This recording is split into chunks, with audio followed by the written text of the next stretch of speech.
নিজ হাতে চাষ করা সবজি খাবার মজাই অন্যরকম। এটা কারকলের জাংলা থেকে মাল্টি কালার কারকল তুলে নিয়ে আসলাম, ফরমালিন মুক্ত, একদম ফ্রেশ। দেখেন কত সুন্দর কারকল।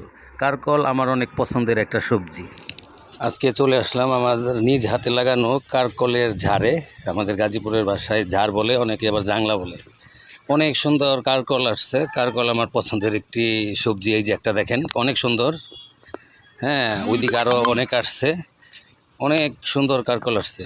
এই যে আরেকটা, তারপরে ওই দিকে আরও আছে, ওই যে ভিতরে এই যে আরেকটা। হ্যাঁ, মানে অনেক সুন্দর। এটা হচ্ছে আমার নিজ হাতে লাগানো চমৎকার কারকল আসছে। মানে এটা খুবই পছন্দের একটা সবজি আমার। দেখেন এই যে অনেক সুন্দর সুন্দর কারকল, মানে কি বলবো, মানে আমি আনন্দে আত্মহারা। এই যে আরও কারকল, মানে মাল্টি কালারফুল সবজি হচ্ছে কারকল। কারকলের অনেক ঔষধি গুণ আছে। হ্যাঁ, অনেক ঔষধি গুণ সম্পন্ন একটা সবজি, সেটা হচ্ছে